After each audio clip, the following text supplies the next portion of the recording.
নমস্কার, স্বাগত fourth pillar with the people এ। আজকে অনুষ্ঠানে আমরা আলোচনা করতে যাচ্ছি খবর নিয়ে, তথ্য নিয়ে। Social media site social media site Facebook এবং তাদের যেটা মূল কোম্পানি মেটা, তারা সম্প্রতি ঘোষণা করেছেন, একটি ভিডিও বার্তায় মেটার প্রধান মার্ক জুকারবার্গ জানিয়েছেন যে খবরের স্বাধীনভাবে সত্যাসত্য যাচাই করা ইন্ডিপেন্ডেন্ট ফ্যাক্ট ফাইন্ডিং বলে যে ব্যবস্থা ২০১৬ সাল থেকে তাদের চালু ছিল, সেটা তারা আর চালু রাখছেন না। অতঃপর প্রশ্নটা যেটা দাঁড়ায়, তাহলে খবরের সত্যি মিথ্যে যাচাই করবে কি শুধু শ্রোতা বা পাঠক? শুরুতে এটা বলা দরকার যে এই অনুষ্ঠানটা আপনারা দেখছেন সোশ্যাল মিডিয়ার মাধ্যমেই। প্রধানত দুটো মাধ্যমে আপনারা এই অনুষ্ঠান দেখেন। একটা YouTube এর মাধ্যমে, যার মালিক হচ্ছে Google, এবং দ্বিতীয়ত Facebook এর মাধ্যমে, যার মালিক হচ্ছে মেটা। এইগুলো হচ্ছে ব্যবসায়িক প্রতিষ্ঠান। আমাদের জীবনে প্রচুর কাজে লাগে, প্রচুর পরিবর্তন এনেছে, সবই সত্যি। কিন্তু এগুলো ব্যবসায়িক প্রতিষ্ঠান, এরা ব্যবসার জন্য কাজ করে, লাভের উদ্দেশ্যে ব্যবসা করে। এদের মাধ্যমেই আমাদের অনুষ্ঠান প্রচারিত হচ্ছে। আমি এদের জ্ঞান দেওয়ার অধিকারী নই। এরা না থাকলে আমার এই অনুষ্ঠান, আমার বক্তব্য আপনাদের কাছে পৌঁছতো না, Facebook বা YouTube না থাকলে। এরা কিভাবে নিজেদের ব্যবসা করবে না করবে সে বিষয়ে আমি কিছু বলছি না। আমি যেটা এখানে বলতে চাই সেটা হচ্ছে, আমরা দর্শকরা, শ্রোতারা, পাঠকরা, আমরা কি খবরের সত্যি মিথ্যে যাচাই করা ছেড়ে দেব?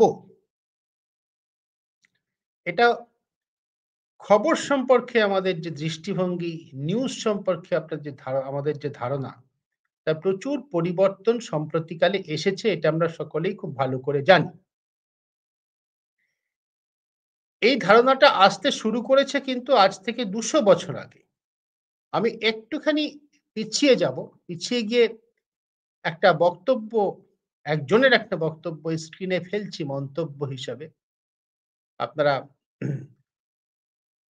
কিছুক্ষণ আমি কমেন্টটাকে রাখছি, বক্তব্যকে রাখছি। এটা আমাদের বক্তব্য নয়।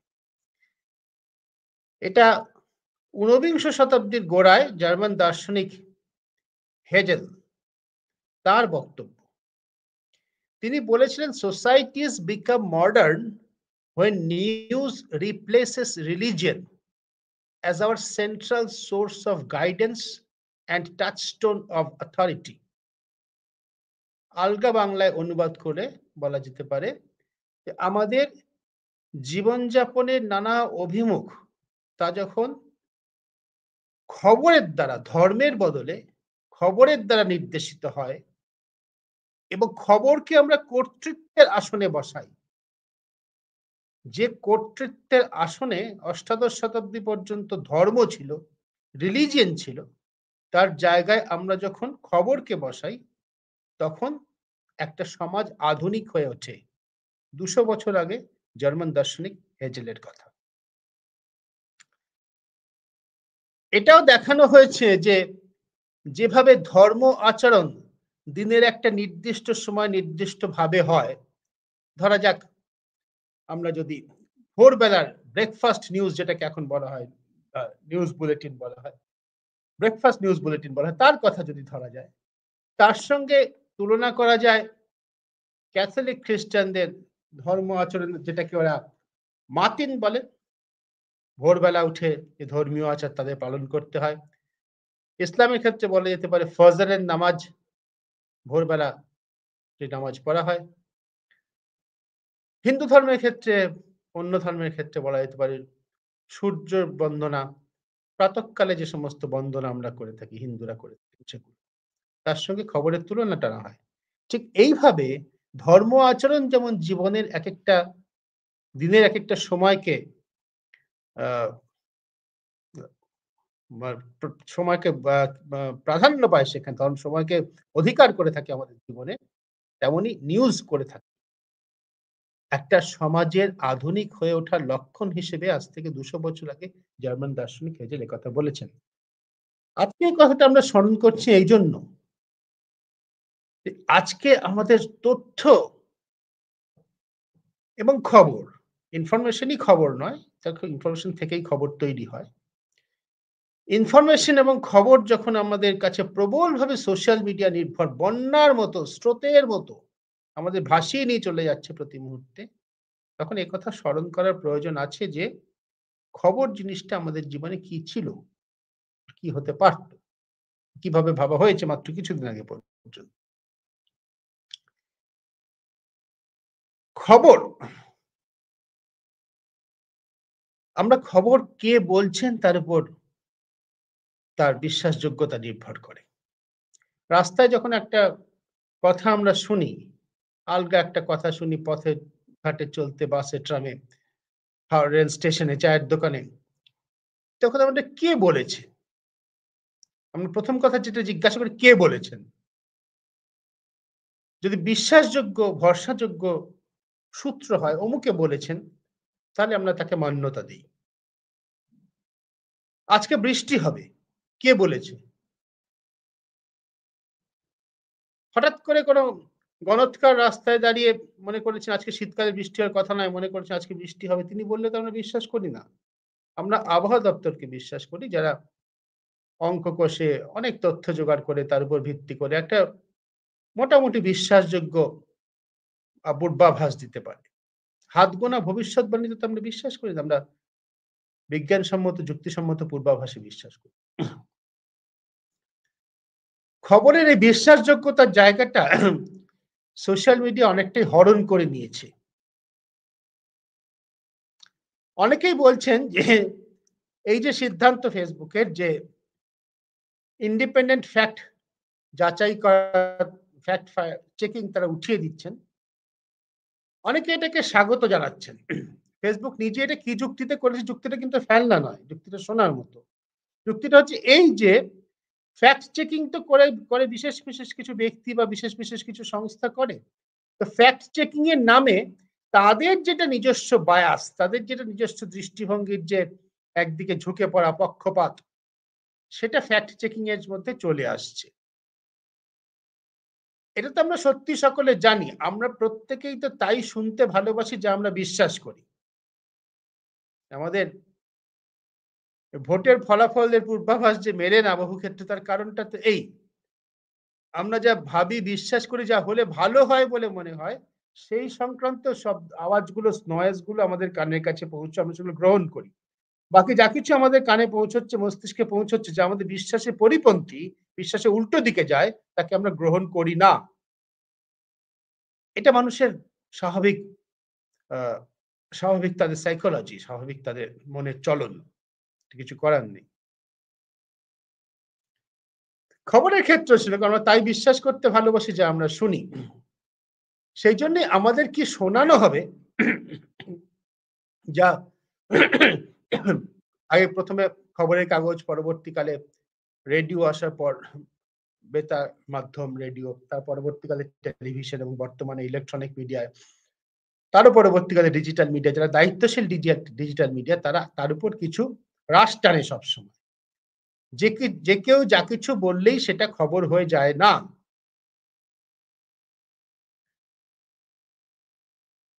কে বলছেন সেটা বিশ্বাসযোগ্য কিনা তা এই যুক্তির কষ্টি পাথরে যাচাই করে নেওয়া হতো। যেহেতু সোশ্যাল মিডিয়াতে এক ধরনের গণতান্ত্রিক, অতি গণতান্ত্রিক একটা পরিবেশ রয়েছে। যেহেতু সেখানে সকলেই যা লিখতে পারেন। আজকে একটা বড় কাগজের সংবাদপত্রের যিনি সম্পাদক, তিনিও ফেসবুকে একটা কথা লিখলে তার কথারও যা মূল্য, যিনি কোনোদিন খবরের সঙ্গে কোনো সংস্রব নেই, সারা জীবন মিথ্যা কথা বলে বেরিয়েছেন, তিনিও একটা ফেসবুক অ্যাকাউন্ট খুলতে পারেন, তিনিও লিখে দিন। আজকে যে জায়গাটা দাঁড়িয়েছে সেখানে কি আমরা এমন জায়গায় এসে পড়লাম? ধরা যাক কেউ একজন লিখলেন যে ১৯৪৮ সালের ৩০শে জানুয়ারি মোহনদাস করমচাঁদ গান্ধী নামে এক ব্যক্তি নাথুরাম গডসে নামে এক ব্যক্তিকে গুলি করে হত্যা করেছিলেন। এটা কেউ লিখলেন।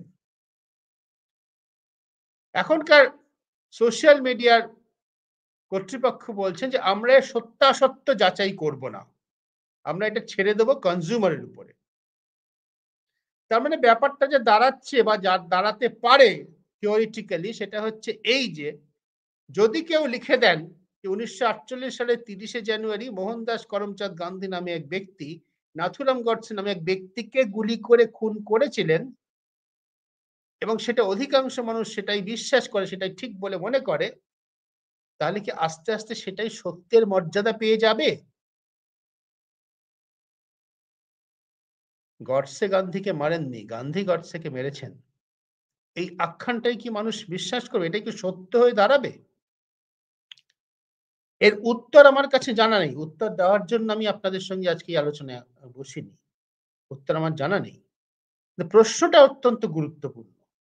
এই প্রশ্নটার সূত্র ধরে আমি যেখানে যেতে চাইছি সেটা হচ্ছে এই যে, তাহলে কি সোশ্যাল মিডিয়াকে আমি কতখানি মর্যাদার আসনে, কতখানি বিশ্বাসের জায়গায়, কতখানি কি বলবো?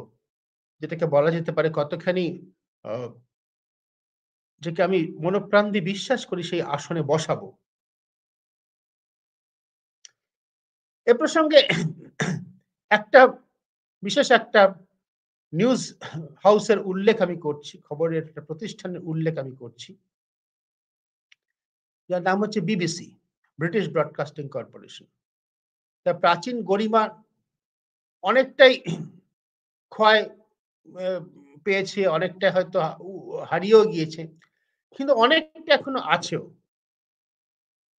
সে বিবিসির যেটা সদর দপ্তর, সেখানে একটা একটা শিলালিপি, একটা প্লাক বসানো আছে। সেখানে এই কথাগুলো লেখা আছে, যা আমি এই মুহূর্তে কমেন্ট আকারে আপনাদের সামনে ফেললাম। আমি পড়ে দিচ্ছি, সরল ইংরেজিতে লেখা। This temple of the arts and muses is dedicated to Almighty God by the first governors of broadcasting in the year 1931. BBC প্রতিষ্ঠার কথা বলা হচ্ছে। It is their prayer that all things hostile to peace or purity may be banished from this house, and that the people inclining their ears to whatsoever things are beautiful and honest and of good report may treat the paths of wisdom and uprightness. এখনকার social মিডিয়ার যুগে প্রায় ধর্মপ্রচারের বাণীর মতো শোনাবে, প্রায় অলৌকিক শোনাবে। ওই ভবন যারা স্থাপনা করেছিলেন, প্রতিষ্ঠান যারা স্থাপনা করেছিলেন, তাদের আশা ছিল, it is the prayer that all things hostile to peace or purity, শান্তি এবং শুদ্ধতার যা বিরুদ্ধে, যা পরিপন্থী, তার সমস্ত কিছু ওই বাড়ি থেকে নির্মূল করে দেওয়া হবে। আর তো তখন শুধু কানে শোনার ব্যাপার ছিল, চোখে দেখার ব্যাপার ছিল, টেলিভিশন আসেনি। বলা হচ্ছে যে মানুষ যারা এখানে এর কথা কান দিয়ে শুনছেন, সত্য, সুন্দর, সৎ এর সাধনা তারা করবেন। paths of wisdom and uprightness, জ্ঞান, প্রজ্ঞা এবং সততার পথে তারা চলবেন। লফটি আইডিয়া, অতি উচ্চ ধারণা। বিবিসি এই আদর্শ নিয়ে স্থাপিত হয়েছিল। সেই আদর্শ থেকে আমরা কত দূরে সরে যাচ্ছি, সরে গিয়েছি, এটা আমাদের একটু ভাবার বোধহয় প্রয়োজন আছে। আজ যখন সোশ্যাল মিডিয়া একথা ঘলে যে আমরা খবরের সত্যাসত্য যাচাই করছি না, করব না। তার কারণটা বলেও দিয়েছেন কর্তৃপক্ষ।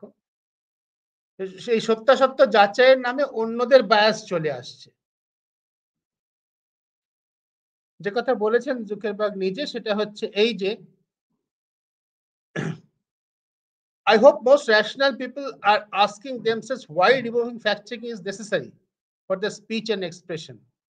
ঠিকই, সত্যি সমস্ত রেশনাল মানুষ তো সে কথা জিজ্ঞেস করছেন। তার উত্তরে তিনি বলছেন, তারা বলছেন যে এটা যত ট্রাস্ট তৈরি করেছে ফ্যাক্ট চেকিং তার থেকে বেশি বিশ্বাস ভঙ্গ করেছে। অর্থাৎ এর ফলে এই ১৬ সাল থেকে চলে আসা গত ৮-৯ বছর ধরে চলে আসা এই ব্যবস্থা মোটের উপর লাভ কিছু হয়নি। অন্য ব্যবস্থা তারা যে চালু করছেন তারা সেখানে বলছেন যে এর ফলে তারা মনে করছে কমিউনিটির যে নজরদারি থাকবে সামগ্রিকভাবে এই সোশ্যাল মিডিয়া ব্যবহারকারী সমাজের যে নজরদারি থাকবে সেটাই যথেষ্ট। যে কথা তারা বলছেন আমি শুরুতেই বলেছি আবারও বলছি সেটা ফেলনা নয়। কোন দেশে আমাদের দেশেও উদ্যম মাঝে, মাঝে নেওয়া হয়েছে। সরকার যদি ফ্যাক্ট চেকিং এর দায়িত্ব নিয়ে নেয়, সরকারি সংবাদ সংস্থা যদি বলে তারা ফ্যাক্ট চেকিং করে যেটা দেবে সেটাই সত্য।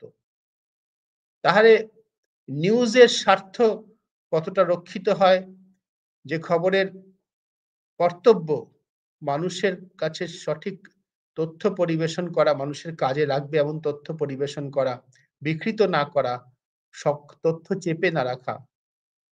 শুধু সরকার যদি ফ্যাক্ট চেকিং এর দায়িত্ব নেয় তাহলে সেটা কতটা হবে তা নিয়ে ঘোরতর সন্দেহ আছে। একই সঙ্গে এটাও ঠিক যে যেমন সরকার দায়িত্ব নিলে তাদের সরকারের বায়াস, সরকার যা বলতে চায় তা চলে আসার সম্ভাবনা, তেমনি ব্যক্তিরও কিছু বায়াস থাকে, প্রত্যেক প্রতিষ্ঠানের কিছু বায়াস থাকে এবং সেই বায়াস তাদের কাজকে তাদের দৃষ্টিভঙ্গিতে প্রভাবিত করে।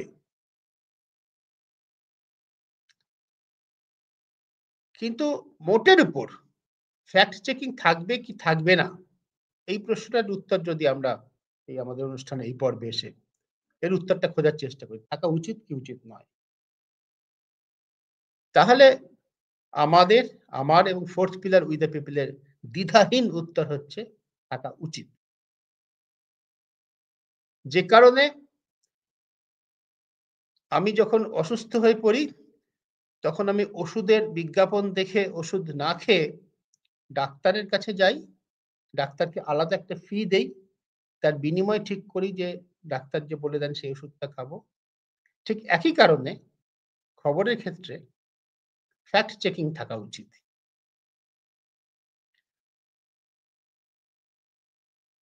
যদি সত্য, অসত্য, ঠিক, ভুল, সত্যি, মিথ্যা এর দায় তথ্য যে পরিবেশন করছে সে না নেয়, সে ব্যবহারকারীদের উপর ছেড়ে দেয়। অর্থাৎ কিনা ভোটে যদি নির্ধারিত হয় কোনটা ঠিক কোনটা ভুল, তাহলে কি হতে পারে তা নিয়ে দার্শনিকরা অনেক আলোচনা করেছেন। পোস্ট ট্রুথ এরাতে আমরা চলে এসেছি এরকম কথা অনেক বলা হয়। সোশ্যাল মিডিয়া, সোশ্যাল সায়েন্স অনেক কথা বলা হয়। সে সমস্ত বিষয়ে যাওয়ার আমার না দক্ষতা আছে না যোগ্যতা আছে। আমি শুধু এটাই বলব একজন প্রায় ৪ দশকের সংবাদকর্মী হিসেবে এটা বলব যে তাতে সংবাদের স্বার্থ রক্ষিত হয় না, সমাজের স্বার্থ রক্ষিত হয় না। ১৯৪৮ সালের ৩০শে জানুয়ারি কে কাকে খুন করেছিলেন, গান্ধী গডসেকে না গডসে গান্ধীকে, এটা ভোটে নির্ধারিত হতে পারে না। এটা যদি ভোটে নির্ধারিত হয় তাহলে সোশ্যাল মিডিয়া ব্যবহারকারী, সোশ্যাল মিডিয়া নিয়ে ব্যবসা করেন এবং সোশ্যাল মিডিয়ার ব্যবসার সুবাদে যারা রাজনৈতিক ক্ষমতা দখল করেন বা করার কথা ভাবেন বা রাজনৈতিক ক্ষমতায় টিকে থাকেন তাদের সকলের সুবিধে। সেই রাজনৈতিক ক্ষমতা আবার সোশ্যাল মিডিয়াকে ব্যবসা করার সুযোগ করে দেয়। সেই সোশ্যাল মিডিয়া আবার সেই রাজনৈতিক শক্তিকে ক্ষমতায় থাকার ক্ষেত্র প্রস্তুত করে দেয়। এই যে চক্র, এই চক্রের মধ্যে কিন্তু আমার আপনার কোনো স্থান নেই। আমরা সোশ্যাল মিডিয়া ব্যবহারকারীরা কিন্তু এই চক্রের নির্ণায়ক নই। আমরা এই চাকার মধ্যে ঘুরছি। একটা কথা আমি আপনাদের ভেবে দেখার অনুরোধ করি, আমি নিজেও ভেবে ভাবি। এই যে আমরা ঘন্টার পর ঘন্টা সোশ্যাল মিডিয়া ব্যবহার করতে পারি, আমি নাম করছি না কোনো বিশেষ সোশ্যাল মিডিয়ার। এই যে ঘন্টার পর ঘন্টা আমরা ব্যবহার করতে পারি, নাচ দেখছি, গান দেখছি, যার খাবার পছন্দ খাবার দেখছি, যার পলিটিক্স পছন্দ পলিটিক্স দেখছি, যার আ পর্নোগ্রাফি পছন্দ সে পর্নোগ্রাফি দেখছেন। এই যে আমরা এটা করতে পারি, এর বিনিময়ে আমরা কি দিচ্ছি? এত বিনোদন, এত আনন্দ এ তো বিনে পয়সায় আর কিছুতে পাওয়া যায় না। সামান্য একটা সিনেমা দেখতে যান হলে, সিনেমা হলে পয়সা দিতে হয়। এক কাপ চা যে আমাদের তৃপ্তি দেয়, ইউটিলিটি দেয়, দোকান থেকে কিনে খেতে হয়, টাকা লাগে। কিন্তু এই ঘন্টার পর ঘন্টা সোশ্যাল মিডিয়া লিখতে আপাত দৃষ্টিতে কোনো টাকা লাগছে না। শুধু একটা নেট কানেকশন আমার রয়েছে, হাতে একটা ডিভাইস রয়েছে। তাই জন্য সোশ্যাল মিডিয়া ব্যবহারকারী সব প্রত্যক্ষ তো কিছু পাচ্ছেন না। সোশ্যাল মিডিয়া মানে সোশ্যাল মিডিয়া প্রোভাইডার যারা আরকি, যারা আমাদের সোশ্যাল মিডিয়া দিচ্ছেন, কর্তৃপক্ষ, মালিক, তারা তো কিছু পাচ্ছে না আমার থেকে। তাহলে তারা এতখানি জিনিস আমাকে বিনা পয়সায় দিচ্ছে কেন? উত্তরটা কিন্তু সরল এবং অত্যন্ত জটিল একই সঙ্গে। উত্তরটা হচ্ছে এই যে তারা কি কমোডিটি বিক্রি করছে, কি পণ্য তারা বিক্রি করছে? এর উত্তরটা হচ্ছে আমার সময়টাই তাদের পণ্য। ওটাই তারা কিনে নিচ্ছে। ওটা নিয়েই তারা ব্যবসা করছে। এই যে আমি ২ ঘন্টা ধরে রিল দেখছি ক্রমাগত, বা ২ ঘন্টা ধরে ক্রমাগত আ সোশ্যাল মিডিয়া ব্যবহার করে যাচ্ছি। এর সুবাদে আমার পছন্দ, অপছন্দ, অভ্যাস, আমি কোথায় থাকি, কি খাই, কি পড়ি, কি আমার সব তারা জেনে যাচ্ছে। এই জানাটাই তাদের ব্যবসার পুঁজি। আমার অ্যাটেনশন টাই তাদের ব্যবসার মূলধন। আমি তাদের আমার অগোচরে আমি নিজে তাদের সার্ভিস পাচ্ছি মনে করে আসলে আমি তাদের সার্ভিস প্রোভাইড করে যাচ্ছি। এই এই এই এই আ যুক্তি বা এই ভাবনা যদি আপনি সঠিক বলে মনে করেন, যদি আপনাদের সঠিক বলে মনে হয়, তাহলে সম্ভবত আপনি বা আমরা এই সিদ্ধান্তেই উপনীত হব যে খবর জানার জন্য, তথ্য জানার জন্য সোশ্যাল মিডিয়া একটা চমৎকার এক্সপেরিমেন্ট, যেটা ১০-১৫ বছর ধরে চলেছিল কিন্তু সেটা ব্যর্থ হয়েছে। মানুষকে খবর জানাতে, খবরকে মানুষের কাজে লাগাতে যে ভূমিকা অতীতে ক্লাসিক্যাল মিডিয়া পালন করেছিল, print media, television media, digital মিডিয়ার একাংশ নিশ্চিতভাবে এখনো পালন করে চলেছে। সাধারণভাবে বৃহৎ কর্পোরেট চালিত সোশ্যাল মিডিয়া সে ভূমিকা পালন করছে না। একটা বিরাট এক্সপেরিমেন্ট সমগ্র মানব জাতিকে নিয়ে, এতখানি সময় নিয়ে, এত বেশি মানুষকে নিয়ে, এত ধরনের উপাদান নিয়ে, এত বড় মার্কেটিং এর এক্সপেরিমেন্ট, এত বড় সোশ্যাল মিডিয়া সায়েন্স এর কোন এক্সপেরিমেন্ট পৃথিবীর ইতিহাসে অতীতে কখনো হয়নি। আমাদের বোধহয় এটাই মেনে নেওয়া ভালো। এই বিরাট এক্সপেরিমেন্টটা মানুষের উপকারে আসতে ব্যর্থ হয়েছে। তার মানে এটা নয় যে আগামীকাল থেকে এটা বন্ধ হয়ে যাবে। তার মানে এটাও নয় যে, আবারও বলছি শেষ পর্বে এসে অনুষ্ঠানের, অতি বৃহৎ ব্যবসায়িক প্রতিষ্ঠান তারা কিভাবে চলবে, তাদের ব্যবসায়িক স্বার্থ কিভাবে চালাবে, তা আমার কথা মতো হবে না, আপনার কথা মতো হবে না। কিন্তু আমি আপনি যদি এটা জানি যে যা কিছু স্রোতের মতো ভেসে আসছে তা সত্য নয়। বহু মানুষ বিশ্বাস করতে পারেন যে ১৯৪৭ সালের স্বাধীনতার পর, স্বাধীনতার অব্যবহিত পর মহাত্মা গান্ধী যখন অনশন করছিলেন বেলেঘাটার, কলকাতার বেলেঘাটা হায়দারি মঞ্জিলে, তখন সেই অনশনের পর তার অনশন ভঙ্গ করিয়েছিলেন রবীন্দ্রনাথ ঠাকুর ফলের রস খাইয়ে। বিশ্বাস করতে খুব ভালো লাগে। কলকাতা, গান্ধী, রবীন্দ্রনাথ ঠাকুর, মমতা ব্যানার্জি মুখ্যমন্ত্রীর মতো, যার কথা বহু লোকে শোনেন, তিনি এ কথা বলেছিলেন একবার। সবই খুব ভালো। অসুবিধা শুধু একটাই যে রবীন্দ্রনাথ মারা গিয়েছেন তার ৭ বছর আগে, ৪১ সালের ৮ই আগস্ট। মৃত্যুর ৭ বছর পরে এসে কাউকে ফলের রস খাওয়ানো সম্ভব নয়। এখন এই তথ্য, এর সত্যি মিথ্যা যাচাইয়ের ভার যদি জনসভায় হাত তুলে নির্ধারিত হয় যে রবীন্দ্রনাথ ফলের রস খাইয়েছিলেন কিনা মহাত্মা গান্ধীকে অনশন ভাঙানোর জন্য, অধিকাংশ মানুষ যদি বলে, হাত তুলে বলে হ্যাঁ রবীন্দ্রনাথ ফলের রস খাইয়ে ৪৭ সালে আগস্ট মাসে মহাত্মা গান্ধী অনশন ভঙ্গ করিয়েছিলেন, তাহলে সেটা সত্যি হয়ে যাবে না। সত্যি মিথ্যা, তথ্যগত সত্যি মিথ্যা অন্তত মানুষের ধারণা নিরপেক্ষ। তার থেকে ইন্টারপ্রিটেশন, তার ব্যাখ্যা, তা নানা রকম হতে পারে। মহাত্মা গান্ধী অনশনের ফলে কি প্রভাব পড়তো স্বাধীনতা সংগ্রামের উপর, ব্রিটিশ শাসকদের উপর, তা নিয়ে নানা রকম ব্যাখ্যা চলতে পারে। কিন্তু অমুক সালে অমুক তারিখ থেকে অমুক তারিখ অমুক মানুষটি অনশন করেছিলেন, এই তথ্যের ঠিক ভুল, সত্যি মিথ্যে ভোটে নির্ধারিত হতে পারে না। আমাদের এই ভাবনা, আমার নিজের কথা আমি এটা বলেই আজকের অনুষ্ঠান শেষ করতে চাইছি যে এটা মহৎ, বিশাল, অত্যন্ত গুরুত্বপূর্ণ, অত্যন্ত শিক্ষণীয় এক্সপেরিমেন্ট ছিল সোশ্যাল মিডিয়ার মাধ্যমে খবর জানানোর। সেই এক্সপেরিমেন্টটি বিশাল, প্রচুর টাকা ব্যয়িত হয়েছে, তাতে প্রচুর মানুষ প্রচুর সময় দিয়েছেন। এই স্কেলে কোনো সোশ্যাল এক্সপেরিমেন্ট পৃথিবীর ইতিহাসে হয়নি। কিন্তু ফ্যাক্ট চেকিং যদি সেখানে না থাকে, সত্য মিথ্যা নির্ধারণের কোনো দায়িত্ব যদি কেউ না নেন, তাহলে সেই এক্সপেরিমেন্টটি ব্যর্থ হয়েছে, এটা মেনে নেওয়াই ভালো। আমি নিজে তাই মনে করছি। কেন আমরা ওই লিফলেট থেকে ইতিহাস না জেনে বই পড়ি?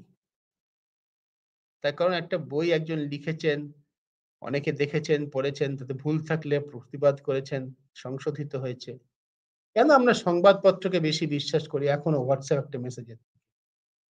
একটা সংবাদপত্রে একটা লেখা যখন ছাপা হচ্ছে কাগজে, সেটা একজন রিপোর্টার লিখছেন, একজন সাব এডিটর সেটাকে প্রাথমিকভাবে দেখছেন।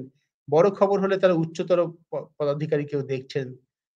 সেটা হেডিং করার সময় আরেকজন কেউ দেখছেন, এডিটর দেখছেন, ছাপা হচ্ছে। অন্তত ৩-৪ জন সেই জিনিসটা পড়ছেন। তাতে যদি এইরকম একটা ভুল থাকে যে গডসে গান্ধীকে মেরেছিলেন, ৪ জনের কারো না কারোর চোখে পড়বে। কিন্তু যেখানে সবাই রাজা, আমাদের এই সোশ্যাল মিডিয়ার রাজত্বে, যে যা লিখছেন সবাই সবাই সবাই সত্যি, সবাই সমান। যেখানে অর্থনীতির বিষয় ক্লাস 8 পাস করা বা পাস না করা একজন ব্যক্তি যা জানেন, অমর্ত্য সেনও তাই জানেন, সেই ক্ষেত্রকে বিশ্বাস করার কারণ নেই। আমাদের সমাজে, আমাদের দর্শনে, আমাদের প্রাচীন প্রজ্ঞায় বহুবার আছে, বহু কথা আছে। ওই মুড়ি মিশ্রের এক দর যে দেশে, সে দেশ থেকে যে শিষ্যকে দ্রুত চলে যেতে বলেছিলেন গুরু, ঠিক সেই রকম সোশ্যাল মিডিয়াতে মুড়ি মিশ্রের এক দর, তাই সেখান থেকে যারা খবরের সন্ধানী, তাদের বোধহয় এখন আস্তে আস্তে সরে পড়া ভালো।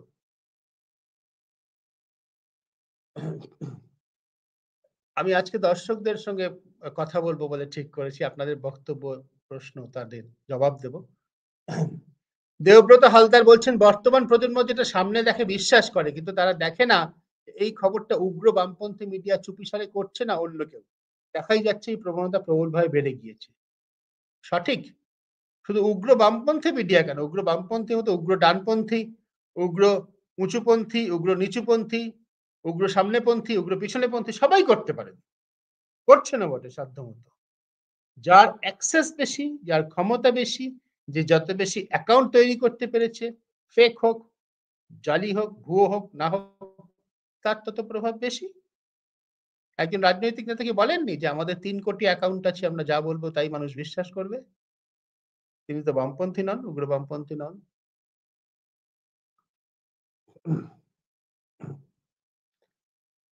তপন রায় বলছেন, একটা কথা বারবার বলতে থাকলে বেশিরভাগ মানুষের মনে সঠিক বলে দানা বাঁধতে শুরু করে মনে করতে থাকে। ঠিক গোয়েবলস থিওরি বলা যায়, হিটলারের থিওরি। পরে মানুষ বুঝতে পারে ঠিক নয়, তখন মোহভঙ্গ।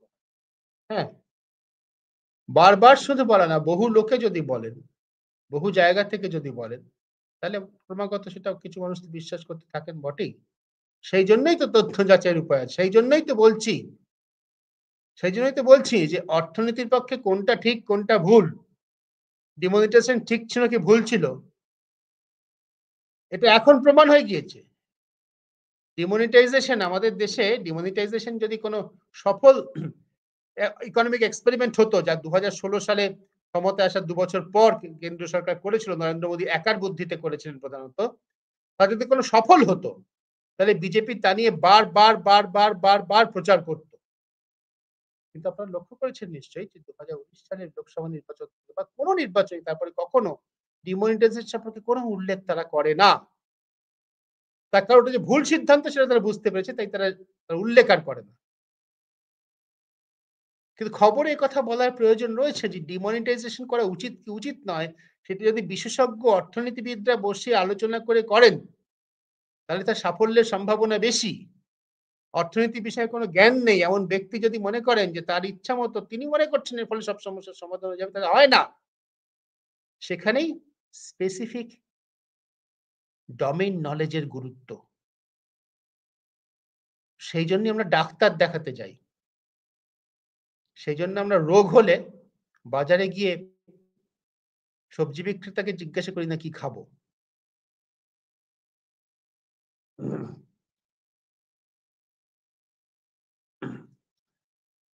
অনেক ধরন অন্য অন্য আরো যদি কারো নতুন কারো বক্তব্য থাকে আ আমি বলছি দেবব্রত হালদার আবার একটি বক্তব্য বলছেন।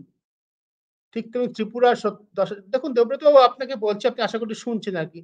আমি যে পরিপ্রেক্ষিতে যেখান থেকে এটা আলোচনা করছি সেখানে বিশেষ করে ত্রিপুরায় ১০,০০০ মানুষের কি হয়েছিল, হ্যাঁ? বা তিব্বতে ভূমিকম্পে ১২৬ জন মানুষ মারা গেছে। এগুলো সবই সত্যি। কিন্তু আমি যে বলছি তার সঙ্গে প্রত্যক্ষ সম্পর্ক এর খুব ক্ষীণ। আমি একটা ব্রড একটা জিনিস বলার চেষ্টা করছি। নির্দিষ্ট করে হঠাৎ করে অমুক জায়গায় অমুক সময় কি হয়েছিল এই বিষয়ে মন্তব্য করার ক্ষেত্র এটা নয়। আমি আজকে সে আলোচনা করছি না। ধন্যবাদ অবশ্য দেবব্রত আপনাকে যে আপনি একথাও বলেছেন যে এই আলোচনা আপনার ভালো লেগেছে। ধন্যবাদ। দর্শকদের বাকি সকলকে অনেক ধন্যবাদ আমাদের সঙ্গে আজকের এই অনুষ্ঠানে থাকার জন্য। আ এই অনুষ্ঠানের শেষ পর্বে আবার আবারও একথাই বলে শেষ করব যে একটা চমৎকার এক্সপেরিমেন্ট, বিশাল বড় এক্সপেরিমেন্ট হয়েছে। কিন্তু সত্য অসত্যের দায় যদি অফিসিয়ালি তারা হাত তুলে ছেড়ে দেয়, তাহলে সেখান থেকে খবর জানার চেষ্টা আমরা করব কিনা এটা আমাদের গভীরভাবে ভেবে দেখতে হবে। এ ভাবনা আমার, আপনার প্রত্যেকের নিজস্ব। আমার হয়ে অন্য কেউ ভেবে দিতে পারে না, আপনার হয়ে অন্য কেউ ভেবে দিতে পারে না। কিন্তু ভাবার প্রয়োজন রয়েছে বলে আমার মনে হয়। সবিনয় সেটাই আপনাদের সামনে আজকে অনুষ্ঠানে আমি নিবেদন করার চেষ্টা করলাম। ধন্যবাদ।